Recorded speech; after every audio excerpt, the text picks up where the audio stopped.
Bienvenue sur la chaîne Histoire d'OBNI. Si vous aimez ce que nous faisons, n'oubliez pas de vous abonner et de liker. 13 mars 1997, 18h55. Henderson, Nevada. Un homme qui souhaite garder l'anonymat sort de chez lui pour aller dans son jardin. L'air du désert conserve encore la chaleur du jour. Il lève les yeux et se fige. 6 lumières rouge-orange se déplacent en V parfait à environ 3000 mètres d'altitude. Elles ne clignotent pas. Elles sont silencieuses. Au cours des 4 prochaines heures, des dizaines de milliers de personnes, du Nevada au Mexique, seront témoins d'un événement qui changera à jamais leur perception de la réalité. Ce récit est basé sur des témoignages sous serment, des déclarations officielles du gouverneur Fife Symington III, des enregistrements radars de l'aéroport de Sky Harbor et des documents déclassifiés de l'US Air Force. Le docteur Lynn Kitty est assise chez elle à Paradise Valley, une banlieue nord de Phoenix. Il est 20h15. C'est une médecine, une scientifique rationnelle. Son téléphone sonne sans arrêt. Ses patients, ses amis, des inconnus, tous parlent de la même chose. Quelque chose d'énorme se déplace au-dessus de la ville. Lynn sort sur son balcon du 10e étage. Ce qu'elle voit la pousse à s'agripper à la rambarde. Un énorme objet sombre, masquant les étoiles, flotte lentement au-dessus de la vallée. Tout autour, des lumières ombrées sont disposées en boomerang. Il faisait la taille de plusieurs terrains de football, dira-t-elle plus tard à USA Today. L'objet se déplace silencieusement à environ 48 km par heure. Tim Lay, ouvrier cimentier à Prescott, roule sur l'autoroute 69 avec sa femme, Bobby, et son fils, Al. Il est 20h16. Ils sont les premiers de la famille à remarquer les feux. « Papa, arrête la voiture !» crie Al. Tim se range. Toute la famille descend. Au-dessus d'eux, à moins de 300 mètres d'altitude, un énorme objet triangulaire passe. « J'aurais pu le percuter avec une pierre », a déclaré Tim au journaliste du Phoenix New Times. Il était si gros qu'il bloquait tout le ciel au-dessus de nous. On n'entendait plus un bruit. Même le vent s'est arrêté. Mike Fordson se tient dans le jardin de sa maison de Chandler. Il est 20h30. Il vient de terminer son dîner avec sa femme, Nora. Soudain, tous les chiens du quartier se mettent à aboyer en même temps. Mike sort pour voir ce qui se passe. Une énorme structure en forme de V se déplace à basse altitude au-dessus des toits des maisons voisines. C'était comme une équerre géante dans le ciel, décrit-il dans le documentaire Phoenix Lights de 2005. Il faisait environ la taille de 3 Boeing 747, aile contre aile. Il se déplaçait si lentement qu'il aurait dû tomber, mais il a continué. Bill Greiner, directeur d'une cimenterie, est chez lui, au nord de Phoenix, avec ses parents. Il est 20h35. Ses parents sont les premiers à remarquer une étrange lueur par la fenêtre. Toute la famille court dehors. Un objet massif passe juste au-dessus d'eux, à environ 30 mètres de hauteur. « J'en ai vu le dessous », a raconté Bill à Fox 10. C'était gris foncé, avec une sorte de structure, comme des tuyaux ou des poutres. Sur les bords, il y avait des lumières ambrées. Elles n'illuminaient pas le sol, elles brillaient simplement. Max Sarres, un garçon de 10 ans, se tient avec sa mère, Claudine, devant leur maison de Scottsdale. Il est 20h45. Il regarde un énorme triangle passer lentement juste au-dessus d'eux. Ma mère pleurait, se souvient Max des années plus tard lors d'une interview sur NBC. Elle n'arrêtait pas de dire « ce n'est pas à nous, ce n'est pas humain ». Je me souviens avoir essayé de trouver des coutures, des rivets, tout ce qui pourrait indiquer comment cette chose était fabriquée, mais la surface était lisse, comme si elle avait été coulée d'un seul tenant. Au même moment, le contrôleur de l'aéroport de Sky Harbor, Bill Graves, détecte une anomalie radar. Plusieurs pilotes de ligne signalent des contacts visuels avec des lumières non identifiées. Le pilote du vol 564 d'America West signale par radio « vue d'un gros objet lumineux, identification requise ». La tour répond « Nous n'avons aucune information concernant un avion dans votre zone ». Susan Stockstill, une employée de bureau, roule sur l'Interstate 10 en direction de l'aéroport. Il est 20h50. Elle remarque que les voitures commencent à se garer. Les gens descendent et scrutent le ciel. Susan s'arrête et rejoint la foule. « Il y avait quelque chose d'inimaginable au-dessus de nous », racontera-t-elle dans un documentaire de Discovery Channel. Les gens pleuraient. Certains priaient. Une femme est tombée à genoux. Nous savions tous que nous voyions quelque chose qui ne devrait pas exister. La famille Bradley, le père Michael, la mère Gina et leurs 3 enfants organisent un barbecue dans le jardin de Glendale. Il est 21h. Le fils Jason est le premier à remarquer les lumières. « Regardez, un avion !» crie-t-il. Mais lorsque toute la famille se retourne, elle voit tout autre chose. Ce n'était pas un avion, dira Michael dans le rapport de police. C'était une structure massive, de la taille d'un porte-avions, flottant à la hauteur de poteaux téléphoniques. Ma femme s'est mise à crier aux enfants de courir à l'intérieur. La troupe scout 211 campe dans les montagnes Estrella, au sud de Phoenix. Il est 21h05. Le chef de troupe, John Rogers, et 8 garçons sont assis autour d'un feu de camp. Soudain, le camp est baigné d'une lumière orange. Ils lèvent les yeux et voient un objet triangulaire géant passer juste au-dessus d'eux. Les garçons étaient terrifiés, se souvient Rogers dans une interview accordée à l'Arizona Republic. Certains se sont mis à pleurer. L'un d'eux, Tommy, n'a pas fermé l'œil de la nuit. Il n'arrêtait pas de demander « et s'il revenait ?» Richard Contreras, un étudiant de 19 ans, rentre du travail en voiture sur Indian School Road. Il est 21h10. Il remarque que la circulation est bloquée. Des centaines de personnes se tiennent dans la rue, levant les yeux. Richard sort de sa voiture. « J'ai vu cette chose et j'ai lâché », dira-t-il au MUFON lors de son témoignage. C'était comme si un morceau de ciel nocturne avait été découpé et se déplaçait. Les étoiles disparaissaient en passant devant elles, puis réapparaissaient. Des centaines d'appels ont commencé à affluer au bureau du maire de Phoenix. Les opérateurs du 911 ne parvenaient pas à gérer l'afflux. Les gens ont parlé d'une invasion, d'un navire géant et de la fin du monde. Larry Campbell, policier de Phoenix en service ce soir-là, dira plus tard « En 23 ans de service, je n'ai jamais vu une telle panique. Les gens étaient convaincus qu'il y avait une invasion. » Le chauffeur routier Bill Hamilton roule sur l'autoroute 17 au nord de Phoenix. Il est 21h15. Il voit plusieurs voitures freiner brusquement devant lui. Il s'arrête et descend. Ce truc a traversé l'autoroute, raconte-t-il à National Geographic. C'était aussi large qu'une route à 8 voies. J'ai vu un homme s'agenouiller et prier.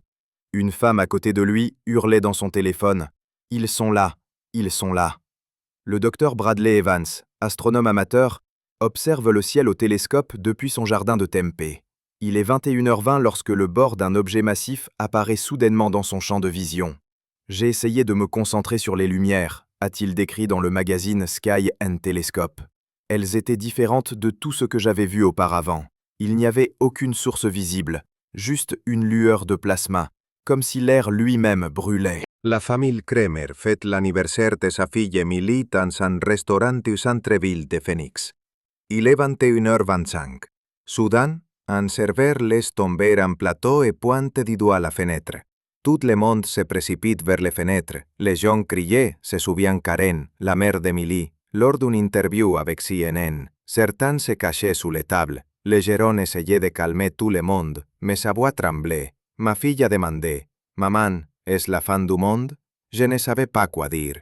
Jack Jones, un vétéran du Vietnam, se tient sur le toit de sa maison de mesa, jumelle à la main. Il est 21h30. Il observe l'objet depuis 15 minutes. J'ai vu beaucoup de matériel militaire, dira-t-il dans son témoignage au Centre national des archives ufologiques. Ce n'était pas le nôtre.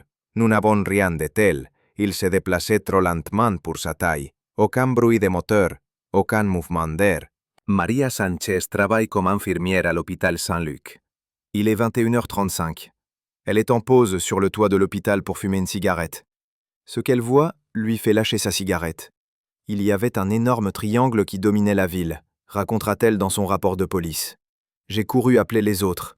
À notre retour, il y avait une vingtaine de personnes, des médecins, des infirmières, des patients capables de marcher. Tout le monde était là, silencieux, à regarder. À ce moment-là, le gouverneur de l'Arizona, Fife Symington III, se trouve dans sa résidence de Paradise Valley. Son équipe de sécurité signale une activité étrange dans le ciel. Le gouverneur sort sur la terrasse. « J'ai vu un énorme objet triangulaire avec des lumières », admet-il 10 ans plus tard lors d'une conférence de presse. En tant qu'ancien pilote de l'armée de l'air, je peux vous dire que c'était extraordinaire. Il était massif et se déplaçait sans faire de bruit. Charles Rhodes, ingénieur chez Motorola, prend des mesures depuis son jardin à Scottsdale. Il est 21h40. Il dispose d'un équipement de mesure des champs électromagnétiques. Lorsque l'objet est passé au-dessus de sa tête, tout a dérapé, rapporte-t-il dans le rapport technique du MUFON. Puis, il y a eu un silence radio total. Il n'y avait même pas de parasites. C'était comme si quelque chose supprimait toutes les fréquences. L'agent de police de Phoenix, Mike Orr, Patrouille dans le quartier d'Arcadia à 21h45. Il reçoit un appel concernant des lumières étranges. À son arrivée, il aperçoit une foule dans la rue. J'ai levé les yeux et je n'en croyais pas mes yeux, écrit-il dans son rapport. Un énorme objet en forme de V se déplaçait vers le sud. J'ai appelé des renforts, mais que pouvions-nous faire? Lui tirer dessus? L'arrêter? Pendant ce temps, une réunion d'urgence est en cours à la base aérienne de Luc. Le colonel Michael Haley exige des explicacions des oficieres de service. Le radar de la base ne montre rien d'anormal, mais des dizaines de rapports civils affluent. Nous étions complètement perdus, confie une source anonyme de la base à la journaliste Leslie King. Quelque chose d'énorme survolait la ville, et nous n'avions aucune idée de ce que c'était. Steve Blonder, photographe amateur, tente de filmer l'objet depuis son jardin. 21h50. La caméra n'arrivait pas à faire la mise au point sur les lumières, explique-t-il au documentaire. Elle était trop forte, mais elle n'éclairait rien autour d'elle. C'était comme si la lumière était absorbée à quelques mètres de la source. Carol Morgan, institutrice, est à la maison avec ses deux jeunes enfants. Il est 21h55. Les enfants crient depuis leur chambre. « Maman, il y a un monstre dehors. » Carol court vers eux. « J'ai vu ces lumières et j'ai eu un choc », se souvient-elle lors d'une interview avec ABC Cans. J'ai attrapé les enfants et j'ai couru à la salle de bain, la seule pièce sans fenêtre. Nous sommes restés assis là pendant 1 heure jusqu'à ce qu'un voisin vienne nous annoncer que c'était fini. Jim Diletoso, analyste informatique, reçoit les premiers enregistrements vidéo de l'événement à 22h. Il commence à les analyser avec son équipement. L'analyse spectrale a montré que les lumières ne correspondaient à aucune source connue, a-t-il déclaré plus tard dans une revue scientifique. Pas de lampe à sodium, pas de torche au magnésium, pas de projecteur, rien. À ce moment-là, une deuxième vague d'observations commence. Une série de lumières immobiles apparaît au-dessus des montagnes Estrella. Elles flottent dans l'air pendant plusieurs minutes, puis disparaissent les unes après les autres. Des centaines de personnes filment l'événement. L'armée a ensuite affirmé qu'il s'agissait de fusées éclairantes larguées lors d'exercices d'entraînement. Mais des témoins de la première vague affirment qu'il s'agissait d'un phénomène totalement différent. Le docteur Bruce Maccabi, physicien optique, analyse les images vidéo. La première vague d'objets était en mouvement, explique-t-il dans son rapport technique. Ils maintenaient leur formation en passant au-dessus de la ville. La deuxième vague était constituée de lumière fixe. Ce sont des phénomènes distants. Richard Motzer filme les lumières avec sa caméra depuis South Mountain. 22h10. J'ai vu les lumières apparaître les unes après les autres, a-t-il décrit dans son témoignage. Elles se sont allumées, sont restées en l'air pendant environ 5 minutes, puis se sont éteintes. Mais derrière elles, se pouvait encore voir cette énorme forme sombre qui masquait les étoiles. Michael Tanner, contrôleur aérien à la retraite, observe l'événement depuis son jardin. 22h15. En 30 ans de carrière, j'ai vu tous les types d'avions, a-t-il déclaré aux journalistes. Ce n'était pas un avion. Il était trop gros, trop lent, trop silencieux. Les lois de la physique ne permettent pas à un engin de cette taille de voler aussi lentement sans moteur. La conseillère municipale de Phoenix, Frances Emma Baroud, a lancé sa propre enquête. J'étais la seule à prendre l'affaire au sérieux, a-t-elle déclaré plus tard. Des milliers de personnes avaient été témoins d'un événement inexplicable, et les autorités l'ignoraient complètement. J'ai alors commencé à recueillir des témoignages. Le matin du 14 mars, les téléphones des journaux et des chaînes de télévision ne cessaient de sonner. L'Arizona Republic a reçu plus de 300 appels dès sa première heure de fonctionnement. La population exigeait des explications. L'armée est restée silencieuse. Un porte-parole de la base aérienne de Luc a déclaré « Nous n'avons mené aucune opération au-dessus de Phoenix la nuit dernière ». Peter Davenport, directeur du Centre national des archives d'OVNI, reçoit plus de 700 signalements d'observation en une seule nuit. Il s'agit de la plus grande observation d'OVNI de l'histoire des États-Unis, a-t-il déclaré lors d'une conférence de presse. L'objet a été aperçu dans un rayon de 480 km. Le maire de Phoenix, Skip Reams, refuse de commenter l'incident. Son attaché de presse déclare « Nous n'avons pas de position officielle sur cette affaire. Cet incident a suscité l'indignation des habitants de la ville. Le 15 mars, le gouverneur Symington tint une conférence de presse, mais au lieu d'une discussion sérieuse, il fit monter sur scène un assistant déguisé en extraterrestre. Nous avons arrêté les coupables, plaisanta-t-il. La salle explosa de colère. De nombreux témoins se sentirent insultés.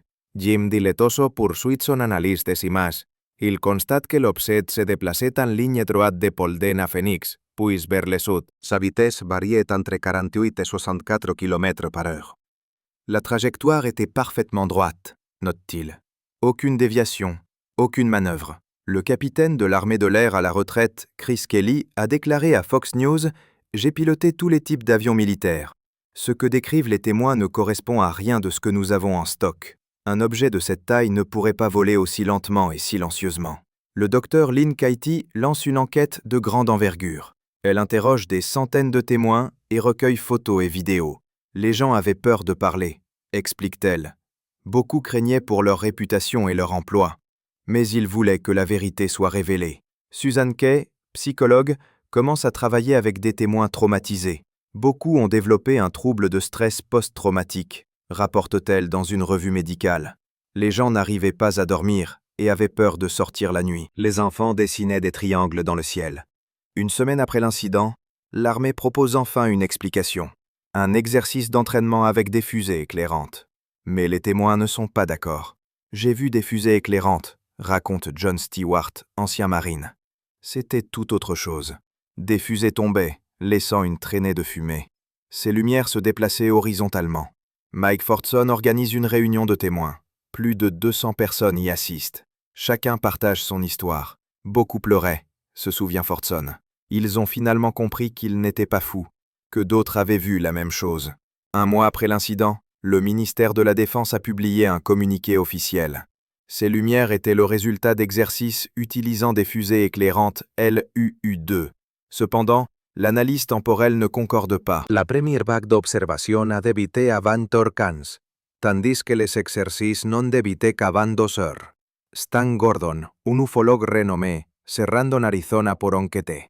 J'ai interrogé plus de 100 témoins, rapporte-t-il. Leurs récits sont remarquablement cohérents. Ils décrivent tous un objet massif en forme de V, avec des lumières ambrées. En mai 1997, des documents de la base aérienne de Luke ont fuité. Une source anonyme a fourni des enregistrements radar aux journalistes. Il montrait une anomalie se déplaçant à 48 km par heure à une altitude de 1830 mètres. L'armée a nié l'authenticité de ces documents. Kurt Russell, le célèbre acteur, a admis lors d'une interview accordée à la BBC en 2017 avoir vu les lumières de Phoenix avec son fils. Il s'était à bord d'un jet privé et ont aperçu les lumières depuis les airs. Je l'ai signalé au contrôleur, a déclaré Russell. Mais je l'ai oublié pendant des années. En juin 1997, le sénateur de l'Arizona John McCain a reçu une pétition demandant une enquête. Dans une lettre adressée à un électeur, il a écrit « J'ai transmis votre demande aux autorités compétentes ». Aucune suite n'a été donnée. Le physicien Bruce Maccabee publie une analyse technique de 50 pages de la vidéo. Sa conclusion, l'objet de la première onde ne peut être expliqué par des phénomènes ou des technologies connues. En 2000, le documentaire Phoenix Lights est sorti. Il recueillait les témoignages de dizaines de témoins et est devenu le documentaire sur les ovnis le plus regardé de l'histoire. En 2007, à l'occasion du 10e anniversaire de l'événement, le gouverneur Symington finit par admettre « Moi aussi, j'ai vu un objet triangulaire massif. En tant que pilote, je sais que c'était quelque chose d'extraordinaire. » Il s'excuse pour la conférence de presse avec « l'extraterrestre ». En 2008, les lumières sont réapparues au-dessus de Phoenix. Des centaines de personnes ont de nouveau observé ces étranges lumières. L'armée les a de nouveau attribuées à des exercices d'entraînement. Mais des témoins de 1997 ont déclaré « c'était similaire mais pas pareil ».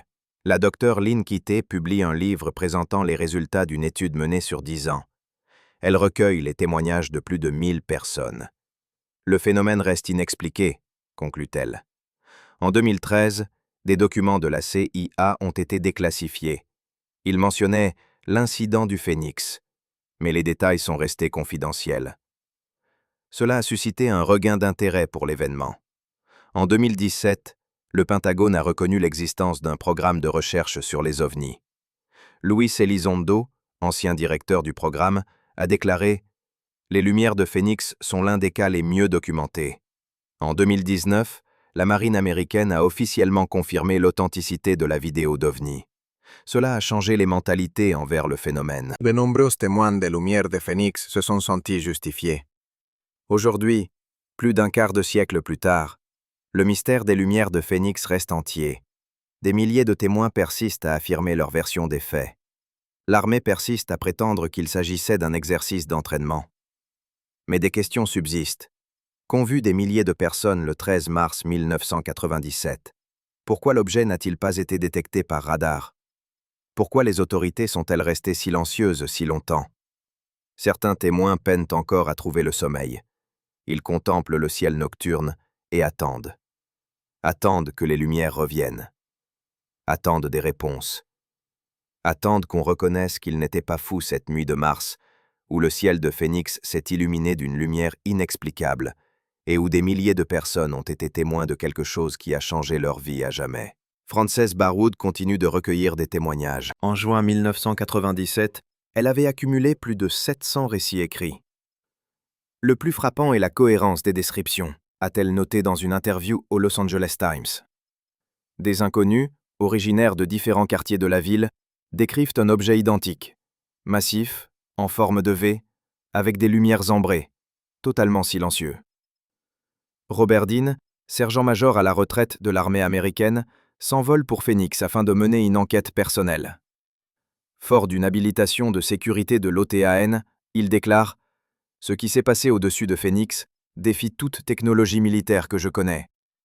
Un objet de cette taille, se déplaçant si lentement sans aucun moyen de soutien apparent, viole toutes les lois connues de l'aérodynamique. » Terry Proctor capture l'une des vidéos les plus nettes de l'événement. Les images ont été enregistrées à 22h05. Le film montre 5 sources lumineuses distinctes suspendues immobiles au-dessus des montagnes Estrella. « J'ai filmé avec une caméra professionnelle dotée d'un bon zoom », explique-t-il au technicien. Les lumières ne scintillaient pas comme des étoiles. Elles étaient stables, comme suspendues dans les airs. La famille Woods, parents et 3 enfants, a observé l'objet depuis leur domicile de Glendale. Le père, Tom, travaille comme mécanicien aéronautique à l'aéroport de Sky Harbor. « Je connais tous les types d'avions qui volent », a-t-il déclaré lors de son témoignage au MUFON. Ce n'était pas un avion. Il n'avait pas de fuselage, juste cette structure massive en V. Ma fille m'a demandé « Papa, pourquoi n'a-t-il pas de moteur ?» Je ne savais pas quoi répondre. Joseph Traynor, éditeur d'UFO Roundup, arrive à Phénix 3 jours après l'événement. Il mène sa propre enquête, interroge des témoins et recueille des preuves matérielles. Certaines personnes ont signalé des effets physiques, écrit-il dans son rapport. Les montres se sont arrêtées. Les piles des appareils photo sont mortes et les systèmes électroniques des voitures sont dysfonctionnés au passage de l'objet. Randy Kitchens, électricien travaillant sur le toit d'un immeuble du centre-ville de Phoenix, devient un témoin clé. J'étais au 8e étage, en train d'installer du matériel, raconte-t-il dans un documentaire de Discovery Channel. Soudain, toute la ville en contrebas s'est illuminée d'une lueur orange. J'ai levé les yeux et j'ai vu cette chose juste au-dessus de moi. Je pouvais distinguer la structure de la face inférieure. Panneaux, joints, saillies. C'était un dispositif technologique, pas un phénomène naturel. Le docteur Richard Powell, physicien à l'Université d'État de l'Arizona, analyse la trajectoire de l'objet à partir de témoignages. L'objet se déplaçait en ligne droite du nord-ouest au sud-est, conclut-il dans un article scientifique. La vitesse était constante, environ 48 à 65 km par heure. Pour un objet de cette taille estimée, cela est aérodynamiquement impossible sans un système de propulsion puissant qui aurait généré un bruit important. Bill Greif, directeur commercial, rentre chez lui avec sa femme, Patricia, sur l'I-17. Il est 20h55. La circulation s'est soudainement arrêtée, se souvient-il lors d'une interview avec NBC. Les gens sortaient de leur voiture et pointaient le ciel. Nous avons vu cet objet massif passer juste au-dessus de l'autoroute. Ma femme s'est mise à pleurer de peur. Elle n'arrêtait pas de dire « Ce n'est pas normal, ce n'est pas normal ». Mark Probert, animateur radio, a reçu des appels de dizaines d'auditeurs en direct. Le téléphone n'arrêtait pas de sonner, se souvient-il. Les gens paniquaient. Une femme hurlait que des extraterrestres envahissaient la Terre. Un homme prétendait avoir vu des hélicoptères militaires poursuivre un objet. Nous ne savions pas quoi dire aux auditeurs. Cindy Peterson, infirmière aux urgences, était de garde ce soir-là. Nous avons reçu des dizaines d'appels pour des crises cardiaques et des crises de panique, a-t-elle écrit dans son rapport médical. Les gens étaient sous le choc. Une femme âgée était persuadée que c'était la fin du monde. Nous ne pouvions pas gérer le volume d'appels. Robert Collins, ancien officier du renseignement de l'armée de l'air, analyse la réaction militaire à l'incident. La réaction a été étrange, note-t-il dans son livre. Habituellement, lorsqu'un espace aérien est violé, des avions de chasse décollent sur le champ. Cette nuit-là, rien. C'était comme si l'armée savait ce qui se passait et avait décidé de ne pas intervenir. Jake Martinez, agent de sécurité dans un immeuble de bureaux du centre-ville de Phoenix, observe l'objet depuis le toit. « J'étais dans les Marines, j'ai vu beaucoup d'équipements militaires », raconte-t-il au journaliste. C'était quelque chose d'exceptionnel. Il se déplaçait comme un être vivant. Fluide, organique. Pas de mouvement brusque, pas de bruit de moteur. Katie O'Connor, enseignante au lycée, était chez elle avec son mari et ses 2 enfants. Le chien s'est mis à hurler, puis s'est caché sous le lit, se souvient-elle. Nous sommes sortis pour voir ce qui se passait et nous avons vu ces lumières. Mon fils, qui avait 14 ans, a dit « Maman, je ne veux plus vivre dans ce monde ». Ça l'a terrifié. David Armstrong, pilote de jet privé, effectuait un vol entre Las Vegas et Phoenix. Le contrôleur m'a demandé si je voyais un trafic inhabituel, rapporte-t-il dans un rapport de la FAA. J'ai baissé les yeux et j'ai aperçu cette immense formation lumineuse en forme de V. Elle était immense. J'ai estimé qu'elle mesurait 1 mile de long. J'ai demandé à être identifié. Le contrôleur m'a répondu qu'il ne l'avait pas vue au radar. Miguel Rodriguez, ouvrier du bâtiment, travaillait de nuit sur un chantier à Tempe. Toute l'équipe s'est arrêtée, a-t-il raconté. On était là, à regarder cette chose passer au-dessus de nos têtes. Le contremaître, un vieux Texan, s'est signé et a dit « Les gars, on vient de voir quelque chose d'extraordinaire ». Jennifer Spencer, étudiante à l'Université d'État de l'Arizona, était à une fête sur le campus. Quelqu'un a crié à tout le monde de sortir, se souvient-elle. Il y avait déjà environ 200 personnes. Tout le monde regardait ces lumières. Certains étudiants pleuraient, d'autres priaient. Un professeur d'astronomie présent a dit « Je ne peux pas expliquer ça ». 2 semaines après l'événement, Stephen Bassett, lobbyiste pour la divulgation des ovnis, organise des audiences à Washington. L'incident de Phoenix exige une enquête fédérale officielle, déclare-t-il aux membres du Congrès. Des dizaines de milliers de citoyens américains ont été témoins de quelque chose d'inexplicable et ils méritent des réponses. Le colonel à la retraite Robert Salas, ancien officier de lancement de missiles nucléaires, commente l'événement. S'il s'agissait d'une technologie étrangère, cela représente une menace pour la sécurité nationale.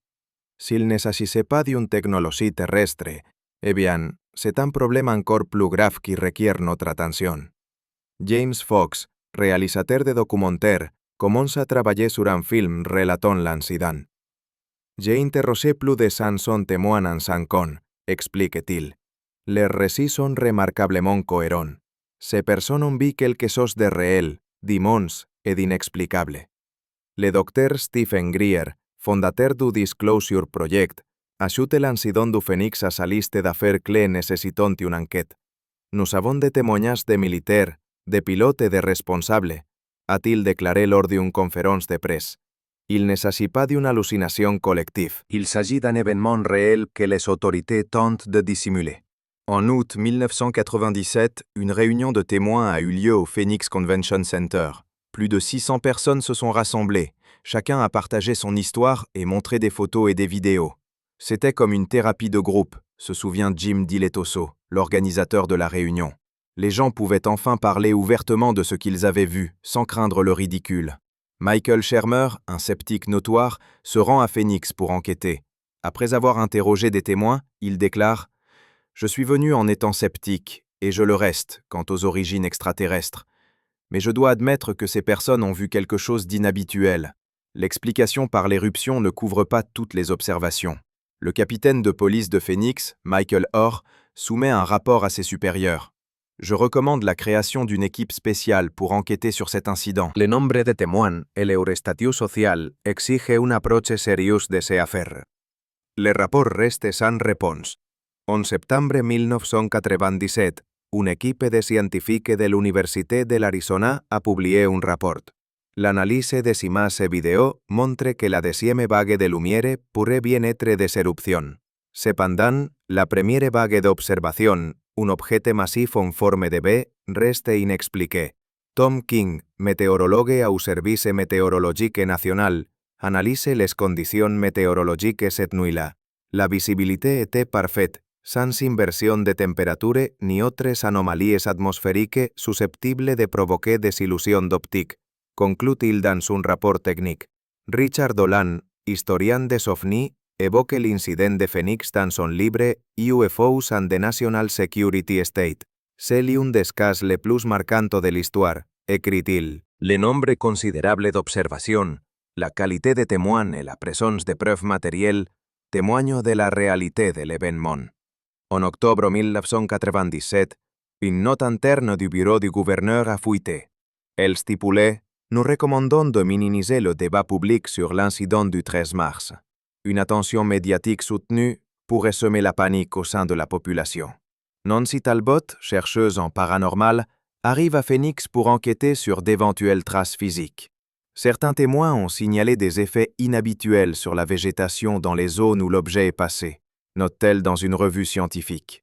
Mais trop de temps s'est écoulé pour recueillir des échantillons fiables.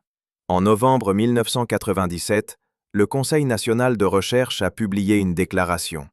Nous n'avons pas mené et ne prévoyons pas de mener d'enquête officielle sur l'incident du Phoenix. Cela dépasse notre compétence. Dan Aykroyd, acteur et ufologue, commente publiquement l'événement. Phoenix marque un tournant. Il y a trop de témoins, trop de preuves. Le gouvernement ne peut plus ignorer ces phénomènes. En décembre 1997, un groupe de témoins a intenté une action collective contre le gouvernement américain, exigeant la divulgation d'informations sur l'incident. La plainte a été rejetée pour vice de procédure. Peter Gersten, avocat spécialisé dans les affaires d'OVNI, prend en charge l'affaire. Nous sommes confrontés à une violation flagrante du droit du public à l'information, déclare-t-il. Le gouvernement a l'obligation d'expliquer ce qui s'est passé à Phoenix. En janvier 1998, une réunion entre des témoins et des représentants du MUFON a eu lieu. Plus de 300 personnes se sont rassemblées. Une carte détaillée de la trajectoire de l'objet a été établie à partir des témoignages. L'objet a survolé une zone de 480 km, ont conclu les chercheurs. Michael Ezeman, journaliste et ufologue allemand, se rend aux États-Unis spécialement pour enquêter. En Europe, cette affaire est considérée comme l'une des plus importantes de l'histoire de l'ufologie, déclare-t-il. Nous n'avons jamais vu un tel volume de preuves concordantes. En février 1998, plusieurs caméras de surveillance de Phoenix ont capté d'étranges ombres au passage de l'objet. Un objet massif bloquait les lampadaires, a constaté un technicien qui a analysé les images. Stanton Friedman, physicien nucléaire et ufologue, déclare « L'incident de Phoenix est la preuve irréfutable de l'ufologie. Nous avons toutes les preuves, sauf l'objet lui-même. » En mars 1998, jour anniversaire de l'événement, d'étranges lumières apparurent à nouveau au-dessus de Phoenix. Des centaines de personnes les observèrent, mais cette fois, l'armée les attribua rapidement à un exercice d'entraînement. « Ils font exprès de nous embrouiller », déclara Mike Fordson au journaliste. Clifford Clift, directeur du MUFON, publie un rapport. Au cours de cette enquête d'un an, nous avons recueilli plus de 800 déclarations écrites, 1000 hores de vidéo et 1500 photographies. Il s'agit de l'affaire la mieux documentée de l'histoire. En avril 1998, un groupe d'ingénieurs de Boeing a analysé de manière informelle les descriptions de l'objet. Leur conclusion? Les caractéristiques décrites ne correspondent à aucun avion connu.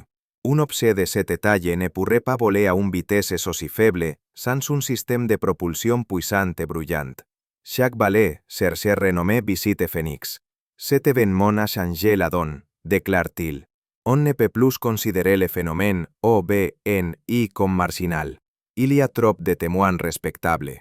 En mai 1998, une réunion à huis clos s'est tenue au Pentagone pour discuter de l'incident. Les détails n'ont pas été divulgués, mais une source a rapporté. Il y a eu une discussion sérieuse sur la manière de réagir à des incidents similaires à l'avenir. Bruce Buckeye, chercheur australien, publie une analyse. L'incident du Phoenix présente une tendance similaire aux observations massives dans d'autres pays. Il s'agit d'un phénomène mondial. En juin 1998, Frances Baroud a perdu les élections municipales. Nombreux sont ceux qui attribuent cette défaite à son enquête active sur l'incident. J'ai été puni pour avoir cherché la vérité, dit-elle. Paul Heller, ancien ministre canadien de la Défense, commente. L'incident du Phénix est l'un des cas qui m'a convaincu de la réalité du phénomène OVNI. En juillet 1998, plusieurs chiens présents à proximité du passage de l'objet ont présenté un comportement étrange pendant des semaines après l'événement. Les vétérinaires n'ont pas pu expliquer ces symptômes. Ted Rowe, chercheur au NARCAP, analyse l'impact sur l'aviation. Si de tels objets existent et peuvent apparaître dans l'espace aérien sans avertissement, cela constitue une menace sérieuse pour la sécurité aérienne. En août 1998, le premier livre relatant l'incident, Phoenix Lights, A Skeptical Perspective, de Tony Ortega, a été publié. Même l'auteur sceptique l'admet. Il s'est passé quelque chose d'inhabituel cette nuit-là. David Icke inclut l'incident dans ses théories. Les chercheurs sérieux se distancient de ces interprétations, mais reconnaissent l'importance de l'événement lui-même. En septembre 1998, un groupe de psychologues a publié une étude sur l'impact de l'incident sur les témoins. 30% ont développé un syndrome de stress post-traumatique et 50% ont ressenti de l'anxiété en regardant le ciel nocturne, indique le rapport. Colin Andrews, chercheur britannique, établit un lien entre les agroglyphes et les observations massives d'OVNI. Le Phénix pourrait faire partie d'un phénomène plus vaste, suggère-t-il. En octobre 1998, des témoins ont rencontré des représentants du Congrès. Le député John Keel a promis d'enquêter sur la question, mais aucune mesure n'a été prise. Whitley Strieber, auteur de Contact Visite Phoenix.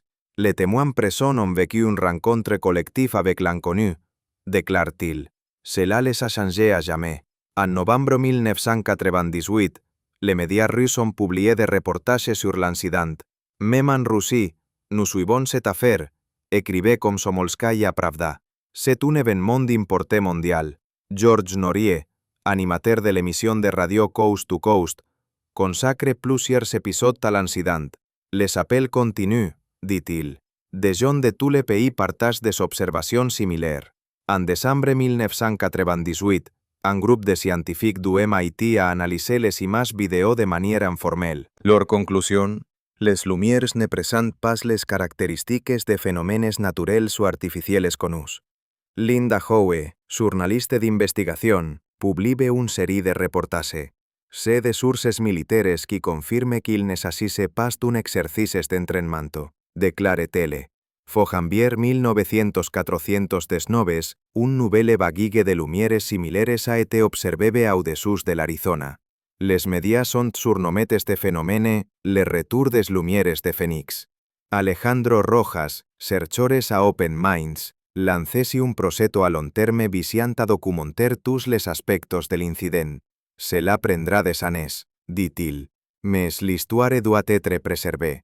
En février 1919, on a descobert que certains aparells electrònics dont la zona où l'objeto s'est passé presentait des dysfonctionnements de pièces des mois après l'événement. Kevin Randle, historien militaire, analyse la réponse de l'armée. L'absence de réponses adéquate a une violation de l'espace aérien au-dessus d'une grande ville n'a aucune explicación logique. En mars 1999, à l'occasion du 10e anniversaire, une conférence de témoignages a été organisée. Des personnes du monde entier y ont assisté. Phoenix est devenu un lieu de pèlerinage pour ceux qui cherchent des réponses, a noté la presse locale. Darrell Sims, ancien agent de la CIA, déclare: j'ai enquêté sur cette affaire de manière officieuse. Il y a des aspects que le gouvernement ne révélera jamais au public. En avril 1999, des chercheurs japonais ont publié une analyse. Les caractéristiques de l'objet rappellent les observations effectuées au-dessous du Japon dans les années 1970. Timothy Good, chercheur britannique, relate cet incident dans son livre Need to Know. Le Phoenix marque un tournant dans l'histoire du phénomène, écrit-il. En mai 1999, on a découvert que plusieurs pilotes de jets privés avaient vu l'objet, mais ne l'avaient pas signalé officiellement par crainte de perdre leur licence. Grant Cameron, un chercheur canadien, analyse les implications politiques. L'incident du Phénix a démontré l'incapacité des autorités à répondre adéquatement aux phénomènes anormaux. En juin 1999, un groupe de physiciens du Caltech a simulé de manière informelle le vol de l'objet décrit. L'énergie nécessaire pour maintenir un tel vol dépasse les capacités de toute technologie connue, ont-ils conclu. Ryan Wood, fils du chercheur Robert Wood, lance un projet de numérisation de tous les documents liés à l'incident. C'est une archive pour les générations futures, explique-t-il. En juillet 1999, il a été découvert que certains pilotes militaires de la base aérienne de Luke discutaient de manière informelle de l'observation de l'objet sur des forums fermés. Leslie King commence à travailler sur son livre sur les ovnis. On se concentrant sur l'incident du Phoenix. C'est un cas incontournable, dit-elle. En août 1999, des chercheurs chinois ont publié une analyse comparant l'incident aux observations de masse en Chine. José Escamilla, un chercheur mexicain, note la similitude avec les observations au Mexique. Il s'agit d'un phénomène régional d'Amérique du Nord. En septembre 1999, un enregistrement de la conversation des pilotes la nuit de l'incident a été découvert. Vous voyez ça? Oui, c'est quoi ça? Je ne sais pas, mais c'est énorme. Mary Rodwell, une thérapeute australienne, travaille avec des témoins traumatisés. Beaucoup vivent une crise existentielle après ce qu'ils ont vu. En octobre 1999, des chercheurs français du GIPAN se sont intéressés à l'affaire. C'est l'un des incidents les plus marquants de la décennie, ont-ils déclaré. Phoenix, Arizona. Aujourd'hui, le docteur Linkitei est assis dans son bureau, entouré de dossiers remplis de documents, de photographies et de cartes. En 27 ans, elle a constitué la plus grande archive de documents sur les aurores boréales de Phoenix. On m'appelle encore, dit-elle. Certains viennent seulement de parler de ce qu'ils ont vu cette nuit-là. Mike Forson vit dans la même maison à Chandler. Chaque soir, il sort dans les jardins et contemple le ciel. Je sais qu'ils reviendront, dit-il. Quoi que ce soit, le phénomène n'a pas été achevé ici. Le gouverneur Symington, désormais simple citoyen, n'accorde des interviews que sur demande écrite. Dans son dernier témoignage, il écrit « J'ai vu quelque chose que je ne peux pas expliquer. Cela a changé ma compréhension de la réalité. La base aérienne de Luke refuse de commenter, invoquant des informations classifiées. Des milliers de témoins continuent de vivre avec leur vérité, que le monde n'est toujours pas prêt à accepter. Le ciel de Phoenix recèle son propre mystère. Et ceux qui ont vu les lumières cette nuit de mars 1997 en sont à jamais marqués. Ils savent qu'il existe quelque chose de plus grand que notre compréhension. Quelque chose qui s'est révélé à des milliers de personnes avant de disparaître, ne laissant que des questions sans réponse. Merci de votre écoute. Si vous avez aimé cette histoire, abonnez-vous à notre chaîne pour ne rien manquer de nouveautés. Dites-le nous dans les commentaires. Croyez-vous aux ovnis? Peut-être avez-vous vous-même vu quelque chose d'inexplicable.